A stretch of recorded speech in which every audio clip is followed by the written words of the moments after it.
Hello student, मैं अरविंद कुमार। आज आपको अध्याय 3 दो चर वाले रैखिक समीकरण युग्म से प्रश्नावली 3.1 इसका पार्ट 1 है। ठीक है, तो इसमें मैं क्वेश्चन एक फर्स्ट दिया है, इसको कराऊंगा। इससे पहले आप समझ लें कि दो चर वाले रैखिक समीकरण क्या होते हैं। ऐसे समीकरण समीकरण A X plus B Y plus C बराबर 0 के रूप का है, जहां ए कोमा बी व सी क्या है, वास्तविक संख्याएं हैं। ए कोमा बी जीरो नहीं है, ए और बी का मान जो है जीरो नहीं हो सकता, तो इसको हम क्या कहेंगे, दो चर वाला रैखिक समीकरण। यहाँ ए के साथ एक्स है और बी के साथ वाई है। ये ए और बी क्या है, हमारी वास्तविक संख्या है, तो ये क्या है, हमारा एक चर है, और ये वाई क्या है, हमारा एक चर है। तो ये एक्स अलग चर हो गया, वाई अलग चर हो गया, यानी कि एक और एक कितने चर हो गए, दो चर। तो इसमें हमने देखा है दो चर वाले रैखिक समीकरण। ठीक है, यहाँ दो चर वाला रैखिक समीकरण ये है, तो इसके अनुसार हम इन सवालों करेंगे। अब यहाँ हम देखते हैं, सवाल दिया गया है, आफ्ताब अपनी पुत्री से कहता है 7 वर्ष पूर्व में तुमसे 7 गुनी आयु का था। देखो एक बात और यहां समझ लो, यहां पर वर्तमान की बात हो, जब भी कोई व्यक्ति अपनी बात कहेगा तो वो वर्तमान में कहेगा। अब बाद के लिए पश्चात, बाद के लिए पश्चात या बाद में, ठीक है, और पूर्व या फिर पहले। जैसे यहां पर यह कहा गया है, आफ्ताब अपनी पुत्री से कहता है 7 वर्ष पूर्व में तुमसे 7 गुनी आयु का था, ये वर्तमान में कह रहा है। तो यहां पर आफ्ताब आफ्ताब और यहां पर उसकी पुत्री, तो मान लेंगे आफ्ताब की आयु वर्तमान x वर्ष है और पुत्री की वर्तमान आयु y वर्ष है। ठीक है, तो यहां पर यह कहा गया है कि 7 वर्ष पूर्व, 7 वर्ष पूर्व मतलब अगर पूर्व की बात कही जाएगी तो वहां पर घटाएंगे, और पश्चात की बात कही जाएगी तो वहां पर आयु को जोड़ देंगे। तो 7 वर्ष पूर्व आफ्ताब की आयु कितनी होगी बताओ, x ऋण 7 वर्ष होगी, 7 वर्ष पूर्व की बात हो रही है। इसी प्रकार से पुत्री की आयु y ऋण 7 वर्ष हो जाएगी। ऐसे यहां पर पश्चात में यहां आगे कहा गया है अब से 3 वर्ष बाद, 3 वर्ष बाद का मतलब 3 वर्ष वर्तमान आयु से बाद की बात हो रही है, तो यहाँ 3 वर्ष बाद वर्तमान आयु में जोड़ दिया जाएगा। तो यहाँ पर x प्लस 3 ये होगा इसका 3 वर्ष बाद, और यहाँ पर y प्लस 3 ये हो गई इसकी पुत्री की 3 वर्ष बाद आयु। तो ये हम वर्तमान, पश्चात और पहले या बाद में, इसके लिए हम यहाँ पर अगर वर्तमान आयु मानी है तुमने, उसके बाद पश्चात या बाद की बात हो रही है तो वहां पर उसकी आयु जोड़ दी जाएगी। और जहां आपने वर्तमान आयु मान के पूर्व की या पहले की आयु पूछ रहा है तो उसको हम क्या करेंगे, घटा देंगे। जैसे मेरी आयु अभी 25 वर्ष है, तो मैं इससे कहूंगा मेरी आयु 25 वर्ष है। 10 साल पहले कितनी आयु थी, तो 10 साल पहले की बात हो रही है, तो पहले हम क्या करेंगे, उस 10 साल को घटाएंगे, तो उस कितनी रह जाएगी, 15 वर्ष। मैं कहूंगा 5 साल बाद कितनी होगी, तो 5 साल बाद क्या करेंगे, जोड़ देंगे, 25 में 5 जोड़ देंगे, 30 वर्ष हो जाएगी। तो ये जरा सी बात है, समझ में आ गई। आगे देखो, नेक्स्ट बढ़ते हैं। यहाँ पर पहले यहां लिखेंगे माना आफ्ताब की वर्तमान आयु बराबर x वर्ष। इसी प्रकार से आफ्ताब की पुत्री की आयु, ठीक है, पुत्री की आयु बराबर कितनी है, y वर्ष। ये तो वर्तमान आयु है जो हमने ये मानी थी, वर्तमान आयु है। अब वो कह रहा है 7 वर्ष पूर्व, तो यहां पर 7 वर्ष पूर्व, पूर्व का मतलब हम ऋण का चिन्ह लगा के उसको घटा लेंगे। ठीक है, तो यहां पर आफ्ताब की आयु कितनी हो जाएगी, आफ्ताब की आयु बराबर x, ऋण का चिन्ह लगाएंगे, 7 घटा देंगे, 7 वर्ष पूर्व पूछे तो 7 घटा देंगे, इतनी वर्ष हो जाएगी आफ्ताब की आयु। अब आगे कहा गया है पुत्री की आयु, तो यहां पर पुत्री की आयु 7 वर्ष पूर्व क्या होगी, पुत्री की आयु बराबर पुत्री की आयु y माइनस 7। अभी यहां पर मान लीजिए मेरी आयु 25 वर्ष है, तो मेरे पिता की 45 वर्ष है। अब 25 और 45, तो अगर 7 या 5 वर्ष पहले की बात कही जाए तो दोनों की आयु तो घटाई जाएगी, मतलब पिताजी की आयु से भी और मेरी आयु से, दोनों की आयु घटाई जाएगी। तो इसी प्रकार से यहाँ पर आफ्ताब की आयु और उसकी पुत्री की आयु, दोनों की आयु क्या कर देंगे हम, 7 वर्ष कम कर देंगे। यहाँ पूर्व की बात हो गई, ये इतने वर्ष हो गई। ठीक है, अब यहाँ ये कहा गया था 7 वर्ष पूर्व मैं तुमसे 7 गुनी आयु का हो जाऊंगा, यानी कि पिता की उम्र कितनी है, पुत्री की आयु की 7 गुनी है। तो यहां पर हम पुत्री के साथ क्या करेंगे, तो यहां पर प्रश्न से देखो x माइनस 7 ये किसकी आयु है, ये तो आफ्ताब की आयु है, और यहां पर y ऋण 7 ये किसकी आयु है, पुत्री की आयु है। अगर इसमें हम 7 का गुणा करते हैं, 7 गुनी तो थी, तो 7 गुनी का मतलब पुत्री की आयु में 7 का गुणा कर देंगे तो दोनों की आयु कैसी हो जाएंगी, बराबर हो जाएगी। अब यहां से x ऋण 7 बराबर 7 बाई ऋण सत्तू सत्तू 49। आगे हल करेंगे इसको तो x ऋण ये 7 बाई इधर ले आओ, 7 बाई माइनस का हो जाएगा और ये माइनस के 49 है और इधर ये 7 इधर जाएगा प्लस का हो जाएगा 7। अब यहां से समीकरण हमारा निकल के आएगा x ऋण 7 बाई बराबर 49 ऋण में से धन के 7 घटाओगे तो ऋण के 42 बचेंगे। समीकरण 1 दे देंगे इसको। इसी प्रकार से दूसरा लिखेंगे हम 3 वर्ष पश्चात। देखो 3 वर्ष बाद में या पश्चात, तो यहां 3 वर्ष बाद, 3 वर्ष बाद, 3 वर्ष बाद की बात होती है तो आफताब की आयु क्या होगी, आफताब की आयु 3 वर्ष आफताब की आयु जाएगी x प्लस 3 वर्ष, क्योंकि हमने बाद के लिए क्या किया, जोड़ा है तो यहां जोड़ दिया हमने। और पुत्री की आयु कितनी हो जाएगी, पुत्री की आयु, तो यहां से पुत्री की आयु हो जाएगी 22 प्लस 3 वर्ष। ये तीनों दो समीकरण हमने प्राप्त कर लिए यहां पर। ये अभी तो यहां पर हमने ये फर्स्ट निकाला, दूसरा समीकरण देख रहे हैं हम इसके लिए। अब यहां ये कहा गया था 3 वर्ष बाद में तुमसे केवल 3 गुनी आयु को रह जाऊंगा, यानी कि पुत्री की आयु में 3 का गुणा कर देंगे तो दोनों की आयु कैसी हो जाएगी, बराबर हो जाएगी यहां पर।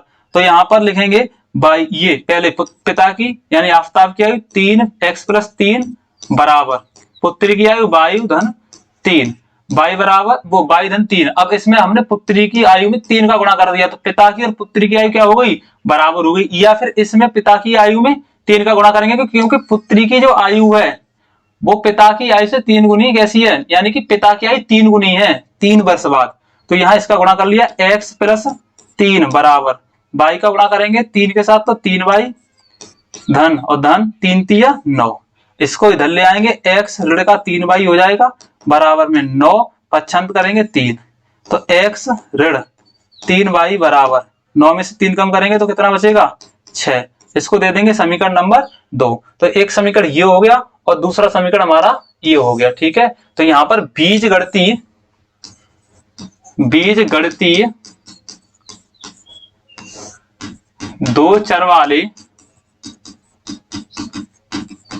रैखिक समीकरण हमें प्राप्त हुए हैं।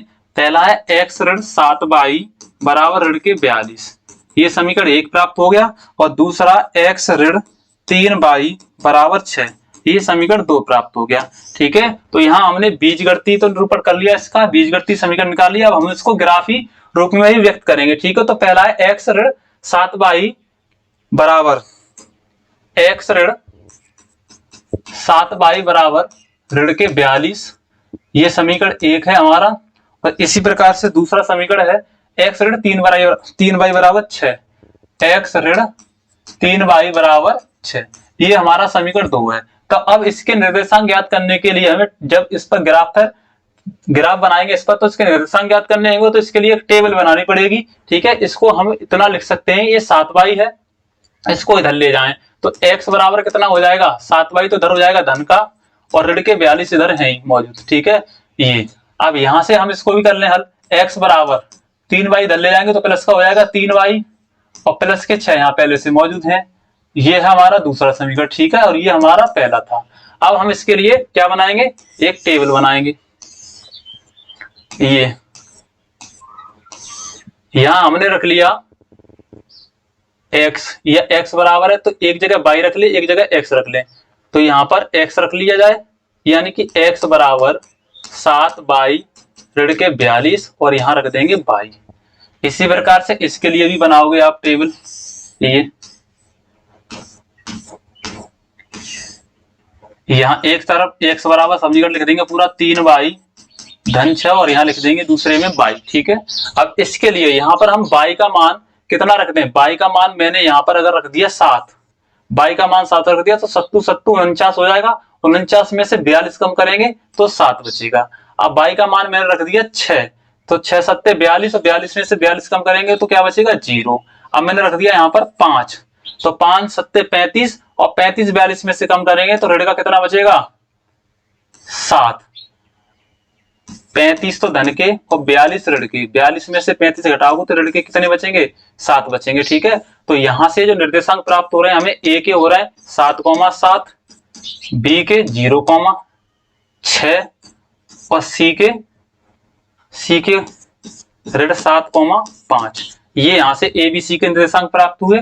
और इसी प्रकार से इस समीकरण में y का मान मैं यहां पर रख दूं 1, ऋण 1। अगर ऋण 1 रखूंगा तो ऋण 1 का 3 के साथ गुणा करेंगे तो ऋण 3 हो जाएगा, और ऋण 3 6 में से घटाएंगे तो ऋण धन के 3 बचेंगे।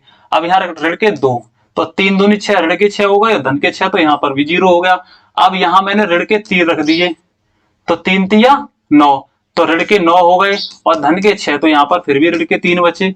तो यहाँ जो निर्देशांक आएंगे इसके, इस ए बी सी मान लिया, अब यहाँ पर डी के 3 ऋण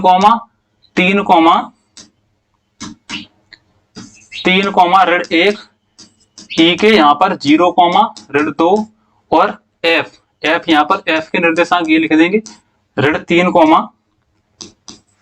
3। तो यहाँ जो आगे लिखा हुआ है उसको भुज यानी एक्स अक्ष पर लिया जाएगा, और जो ये पीछे वाला है इसको हम कोटि यानी कि वाई अक्ष पर इसको लिखेंगे। तो पहले हम ए के ले रहे हैं 7,7, तो एक्स अक्ष पर 7 जाओगे, एक्स अक्ष 7 ये रहा, और वाई अक्ष पर 7, धनात्मक है दोनों ये। ठीक है, तो ये हो गए एक्स अक्ष पर 7, यहाँ ए के निर्देशांक आ गए 7,7। ठीक है, अब बी के निर्देशांक लिखेंगे, तो बी के निर्देशांक है 0,6, तो एक्स अक्ष पे हम कितना जाएंगे, 6 जाएंगे, एक्स अक्ष हमारा 6 ये रहा, और यहाँ पर निर्देशांक अब एक्स अक्ष पर तो 0 है और वाई अक्ष पे 6 है, तो एक्स अक्ष पे हम 0 ये रहा, और वाई अक्ष पे 6 जाएंगे तो 6 ये रहा, यानी कि बी के निर्देशांक हो गए 0,6। अब सी के लिए ऋण 7,5, तो ऋण 7 एक्स अक्ष पर जाएंगे तो ऋण 7 ये है, और 5 वाई अक्ष पर धनात्मक में जाएंगे तो वाई अक्ष इधर जाएगा ये, तो ये आ गए इसके सी के निर्देशांक ऋण 7,5, ये सी के निर्देशांक। अब इसके लिए हम ग्राफ बना दें। ठीक है, तो ये इसके लिए ग्राफ बनेगा,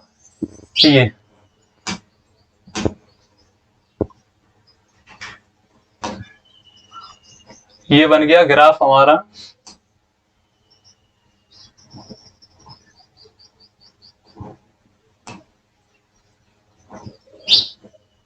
ये यहां से पूरा सीधा जाएगा यहां से। ठीक है, यहां से ये और यहां पर ये मिलेगा,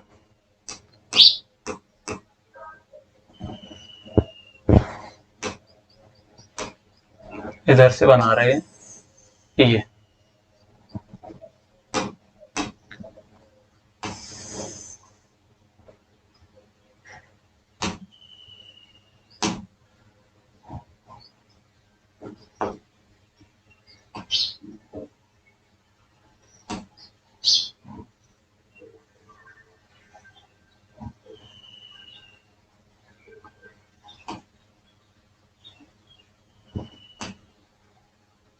ये बन गया ग्राफ हमारा।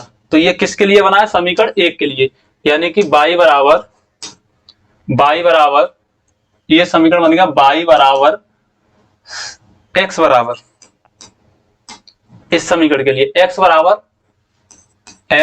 7 ऋण 42, ये समीकरण 1 के लिए ग्राफ हो गया। दूसरा ये है, इससे हमने निर्देशांक निकाले हैं, तो ये डी के निर्देशांक है 3, ऋण 1, एक्स अक्ष पर 3 जाएंगे ये गए, वाई अक्ष पर ऋण 1 है तो ऋण 1 ये गए, यहां आ गए हम, ये डी के हो गए ऋण 3, ऋण 1, 3, ऋण 1, ये डी के लिए हो गया। ई के लिए 0, ऋण 2, एक्स अक्ष पर 0 और वाई अक्ष पर ऋण 2, तो 0 ऋण 2 ये आ गया, एक्स अक्ष पर हम जाएंगे 0, यहाँ एक्स अक्ष पर 0 और वाई अक्ष पर ऋण 2 ये रहा। ठीक है, तो ये आ गया हमारा ई के निर्देशांक 0, ऋण 2। आगे एफ पर ऋण 3, 3, तो एक्स अक्ष पर ऋण 3 जाना है, यानी कि ऋण 3 यहाँ जाना है। ठीक है, और वाई अक्ष पर भी ऋण 3 जाना है, ये रहा, तो इसके लिए आ गए ये वाले निर्देशांक।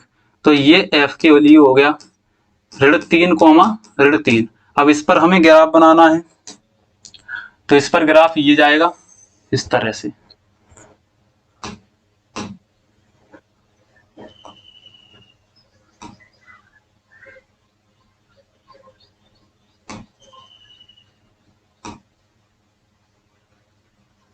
ये तो इस ये जो ग्राफ आया है वो दूसरे समीकरण के लिए आया है। कौन सा समीकरण था?